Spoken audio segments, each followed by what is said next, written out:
Ang pagpapahalaga sa pamilya ay isang mahalagang bahagi ng kulturang Pilipino. Malakas ang diin sa pamilya na madalas na nakikita sa malapit na ugnayan at suporta ng mga miyembro sa isa't isa. Hindi lamang ito tungkol sa pagiging magkakasama, kundi pati na rin sa pagtutulungan sa pananalapi at emosyon. Ang pamilya ay itinuturing na pundasyon ng lipunang Pilipino.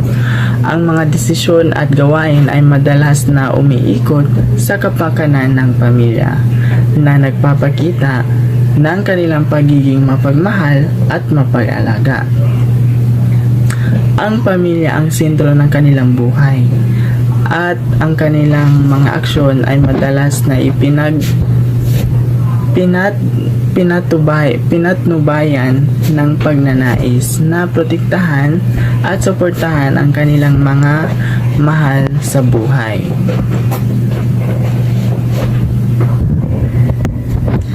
Ang pagpapahalaga sa pamilya ay nakikita rin sa mga konsepto ng pagkikipagkapwa-tao at pagmamalasakit. Ang pagkikipagkapwa-tao ay tumutukoy sa pagkikipag-ugnayan sa kapwa na nagpapakita ng pagiging mapagbigay at mapagkaibigan. Ang pagmamalasakit naman ay tumutukoy sa pag-aalaga sa iba na nagpapakita ng pagiging mapagmahal at mapag-aruga. Ang dalawang ito ay mahalagang bahagi ng pagpapalaga sa pamilya na nagpapakita ng kanilang pagiging mapagmahal at mapagkaibigan. Ang pagkakaisa ng pamilya ay isang karaniwang tanawin sa Pilipinas.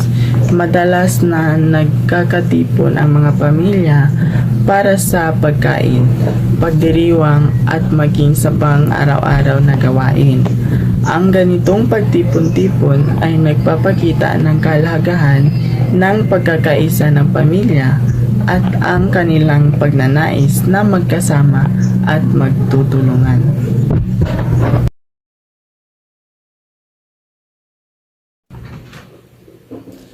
Ang pagkamapagpatuloy ay isang kilalang katangian ng mga Pilipino o hospitality na nagpapakita ng kanilang mainit at malugod na pagtanggap sa mga tao. Hindi mahalaga kung kaibigan o ibang tao. Ang mga Pilipino ay kilala sa pag-aalok ng kanilang pagkamapagpatuloy at pagiging mabait sa lahat. Ang katangiang ito ay nagmula sa mga konsepto ng pakikisalamuha at pakikipag-ugali.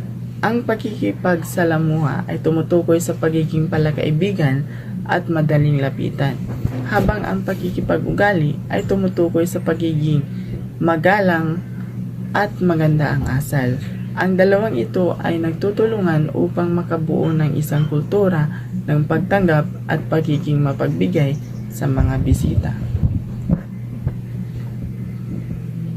Ang pagkamapagpatuloy ng mga Pilipino ay madalas na nakikita sa kanilang pag-aalok ng pagkain, inumin at komportableng espasyo sa kanilang mga bisita.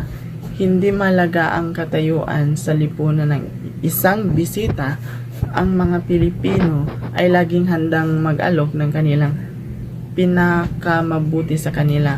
Ang kanilang pagkamapagtuloy ay nagpapakita ng kanilang pagnanais na iparamdam sa kanilang mga bisita na maligayang pagdating at parang nasa bahay sila. Ang pagkamapagpatuloy ng mga Pilipino ay nagpapakita ng kanilang pagiging mapagmahal at mapagbigay.